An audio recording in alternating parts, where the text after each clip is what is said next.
Bonjour et bienvenue pour ce rendez-vous hebdomadaire de décryptage de l'actualité économique et géopolitique en mode affranchi.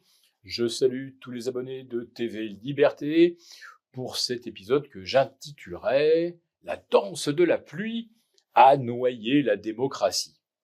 Bon, on va commencer par la noyade de la démocratie sous les 49.3, puisque le 20e vient d'être dégainé par Elisabeth Borne pour faire adopter le volet des recettes de l'assurance maladie. En fait, c'est un second volet, puisque le 19e 49.3 avait déjà permis de faire adopter le projet justement de financement de l'assurance maladie. Alors là, je ne sais pas si c'est un record ou pas, mais ce projet a été adopté dans un hémicycle où figuraient donc la présidente, un vice-président, 3 ministres et 12 ou 13 députés. Bref, une quinzaine de personnes. J'imagine qu'après le vote du 49.3, tout le monde a pu aller dîner tranquillement et disserter sur la démocratie. Une démocratie française qui sera peut-être bientôt morte et enterrée si le Parlement adopte, c'est en début de semaine prochaine, un projet de loi déposé par nos propres députés, qui donnerait en fait quitus au Parlement européen, aux grandes ou aux grosses commissions, la possibilité d'imposer à la France n'importe quelle loi, n'importe quel décret, sans que la France puisse s'y opposer, puisque c'est bien de ça dont il est question.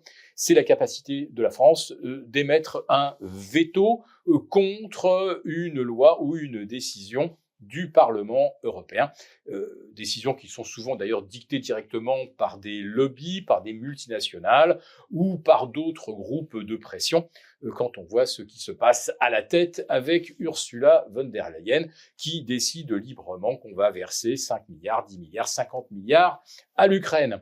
Alors, la grande nouveauté, c'est que les États-Unis, eux, ne semblent plus prêts à donner 10 ou 50 milliards à l'Ukraine, même 1 milliard. Il semble que ça rechigne.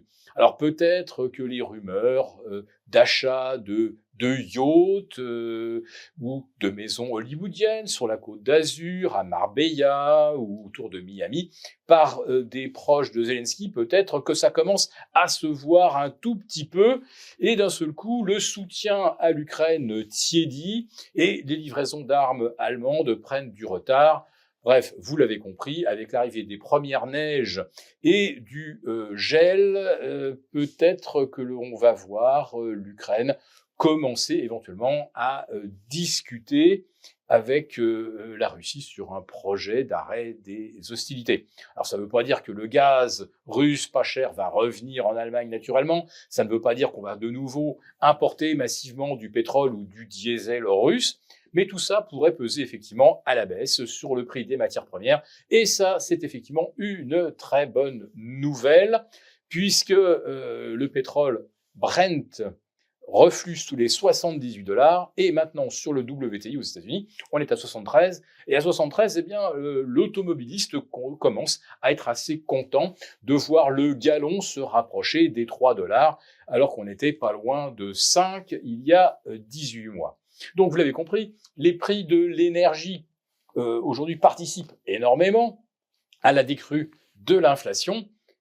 Mais non, vous n'avez rien compris, les prix de l'énergie n'y sont pour rien. C'est l'action résolue du gouvernement français, la danse de la pluie de Bercy, qui a permis de contenir l'inflation en France. Bon, alors nous on est à 3%, c'est pas mal. Bon, je rappelle qu'en Suisse, ils doivent être actuellement aux alentours de 1,5, et je crois qu'en Italie, où ils sont quasiment en récession, c'est plus 0,8. Alors, évidemment que le gouvernement n'est pour rien dans la baisse de l'inflation, et 2, si cette inflation recule trop rapidement, ça voudra dire qu'en fait, on est en train de rentrer en récession. Mais au moins, pour l'hiver qui s'annonce, nous ne manquerons pas d'eau. Les nappes phréatiques sont en train de se remplir. On est même au-delà de l'optimum dans plein de régions. Et là aussi, j'imagine que l'on doit féliciter le gouvernement pour son action résolue contre la sécheresse, tout comme son action résolue contre l'inflation, nous permet de redevenir des consommateurs heureux pour Noël. Ah, oups, non, finalement, non. Le consommateur français n'y arrive plus. On l'a vu avec les chiffres d'octobre, la consommation a encore reculé. Peut-être que ça a quelque chose à voir avec le coût du kilowatt d'électricité. Pour vous remercier de votre fidélité, vous pouvez télécharger gratuitement en cliquant le lien ci-dessous un guide complet sur l'investissement dans les matières premières en vue du prochain super cycle qui s'annonce. Merci et à bientôt.